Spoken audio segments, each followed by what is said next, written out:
fire me. You're all losing your jobs. My 2019 was wild, but with everything finally on the up and up, I feel I can tell this story here. After uni late 2018, I fell on rough times and was forced to move back to my hometown. I tried to transfer my job to a branch in my area but failed. Thus I needed to get a new job. I settled for a 20-hour-a-week job at a Bookies, with a second bartending job in the evenings. The Bookies is the target for my revenge, which was entirely accidental. Involved are the following: Janelle, my manager's manager; Shay, my manager; and Gordon, my co-worker; Sand, Kara, a co-worker at another store who is relevant later, names changed and or redacted. I ended up working behind the counter as a customer service manager, basically a step up from a cashier. It's fancy when seen on a CV, but there's nothing really to it. I took bets, chatted with customers, helped people with machines, and for the vast majority of my shift sat around waiting for something to do. I got on well with my co-workers, or so I thought, and had no major issues. It was 20 hours a week, about £1 more than minimum wage, with a lot of overtime required of me in irregular shift patterns. Though I had no issue with the job, beyond how difficult it was to juggle the schedules of both of my jobs. In February of 2019, after working for the company for 6 months, I was invited to a probation hearing. It cannot be emphasized enough that it was a probation hearing in which I would have my performance reviewed, and as informed in training, was entitled to a pay rise at the end of it. I arrived that morning to a disciplinary hearing where, without even a shred of evidence, I was accused of 11 different cash discrepancies dating back to early November of 2018, shortly after I'd started, which all amounted to £271.36, all but one of which I'd never heard of before. These had apparently been reported and logged by my manager Shay and my co-workers, despite no one saying a word to me at all. Not a whisper in the 5 months this had apparently been occurring. I was told that it was unacceptable. A call was made to HR, and I was terminated on the spot and forced to hand over my keys and to never set foot in the store again. To my protest, I was told the decision could not be appealed, and I would eventually receive written confirmation of my employment's termination in the post. I didn't let myself slump around and feel sorry for myself. So on the way home I opened up Indeed and applied for a bunch of jobs, and before I arrived home had an interview set up for the next week at what is my current place of work. Now, I was furious, fuming at having gone to what I thought should have been a normal probation meeting and having effectively been called a thief and been banned for life from a place I'd never go to anyway. But somehow, my parents were angrier and ordered me to let them know when they got into contact with me again. Almost 2 weeks later, I received an email from the company's HR, which reiterated the accusations and stated again that I was terminated. My mom sat me down in her kitchen and walked me through a letter response that was 2 parts professional and 3 parts scathing, ripping into them about their unprofessional conduct, their ludicrous claims, their lack of evidence, the holes in their story, because there were quite a few, and finally, the cherry on the cake: the employment laws they'd broken. Now, I didn't want much, just a nice reference. A promise that not a whisper of these accusations would turn up when my new job asked them for a reference, because, by then, I'd already been offered the job. I then attached the letter to an email to fire back at their HR department. Then I added Janelle's work email, then her boss's email, and finally, the holding company that owned the brand, cause I wanted to make sure this was seen. A bit of background: the Bookies I worked for is a brand that is owned by an international company. Their name behind the scenes is slapped on everything, and they pretty much dictate everything we did. I'm not sure if holding company is the correct term, but I'll stick to that for now. Anyway, I sent this email with a 48-hour window for a response. I received a reply the next day from the same email that my demands were being met. I smirked victoriously and moved on with my life, happy to wash my hands with the entire ordeal. However, I'd set off a chain reaction that I wouldn't know about until 3 months later. 3 months on, I'd settled into my new job, a call center position with double the hours and well over double the pay. I'd gone through training and was settling into my new position when I see a new set of trainees settling in near my team. Among them was Gordon, one of my co-workers from the Bookies. I was stunned. Gordon had been at the Bookies for 6 years when I joined. He was well liked, good at his job, and a favorite of the managers. There was no way he'd been fired, though I didn't really want to talk to him as I was of the impression that Jorge, and my manager had likely set me up. I did want to know what happened.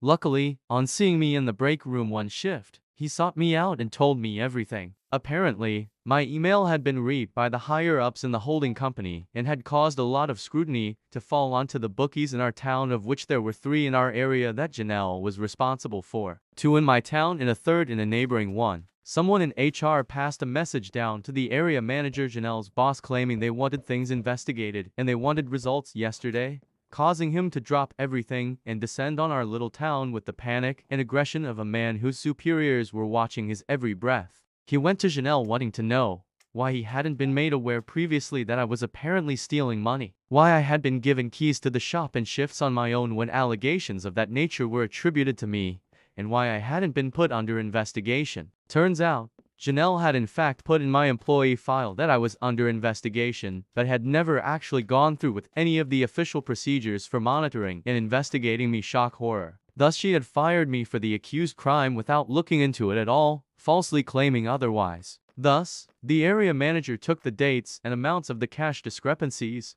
confirmed that they had been reported on those days without my knowledge in Shay's own logbook of the shop's cash, and sent that information onto our security team to investigate. Another little detail is that the CCTV for every shop in the brand is outsourced to a private security company who monitors each shop remotely and has access to all the cameras and video. As was procedure, they looked into the dates mentioned to see if I'd been doing anything untoward. I know I wasn't, and nothing was ever said to me, but they did find something. Turns out, money was going missing from the shop, but surprise, surprise, it wasn't me, but Jorge and Shay. They not only set me up for reasons I will never know, but were also falsifying numbers and cash checks on the system to hide it. One thing Shay was caught doing was deliberately short-changing customers by taking portions of their winnings without them even knowing it. Bear in mind, a lot of our customers were elderly men and women.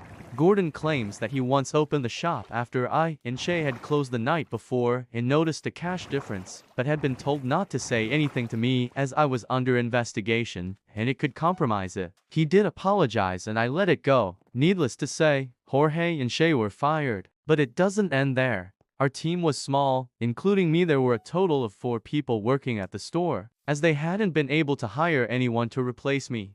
Jorge and Shay's termination meant Gordon was the only employee at the busiest shop in our area. Even if they'd been able to get other colleagues from the 2 other shops to help out, it wouldn't have been enough to keep the shop open and manage the amount of customers. So they closed the location down until they could get the staff to run it. It was at that point that Gordon handed in his resignation and applied for his job at my work, meaning they had no one. On top of that, Gordon's girlfriend worked in the same shop as Janelle, and she relayed that she was rarely at their store in the other town for the next few weeks before the area manager reported she was fired as well. No reason given to her. I was later issued an apology for everything by the area manager and informed Janelle was no longer with the company in an email sometime later. But somehow, it doesn't end there. With the store I worked at closed, this one being on the high street and where most people preferred to go, the only other location in town was the much smaller location in the suburbs, the one where Kara worked. Alone, she suddenly received an influx of customers into her tiny store space and absolutely no support from other staff or upper management. Thus, for her own mental health, having already been overworked and underpaid, running an entire store by herself, she quit, meaning that location had to be closed down too. All of this at the worst possible time, March, when the Cheltenham Festival was occurring, which is a huge moneymaker for the gambling industry, even in a small town like ours. An opportunity the 3 other bookies on the high street reaped the benefits of instead of my old place, as the former customers went to them instead. As it currently stands, just over a year later, both shops remain closed and I'm currently entering a job in cybersecurity, the training for which I paid for with my current job. Thanks for firing me, dumbasses. You did me a favor. TLDR, I was fired for false claims of theft. I complained to the higher-ups. The real culprits lost their jobs, every shop in town closed down, and they lost out on a bunch of money and customers. Up to Tethys massively blew up. Thanks for the support and everything, Gordon, and I got in touch with our old area manager and we were able to get a bit more information. The security team rifled through about 3 years worth of footage after they found out about Jorge and Shay, and have estimated that in that period alone they both stole nearly £4,000 through various means. The parent company also got involved and searched through years worth of their cash checks and till checks and noted plenty of irregularities. The parent company perused criminal charges and the two were arrested, but, as far as our area manager knows, the case is still ongoing. He thinks it's because they are still looking into how much they actually stole, as they've both been there a while. Jorge about 8 years and Shay 10 years. I doubt they'll have security footage of all that time, but I bet they're trying to get a more accurate figure to really nail them. And in comes a new character, Tammy, obviously not her real name. She is an employee who was hired and fired shortly before I was at the same store. She lasted just past her probation before she was fired. Wait for it.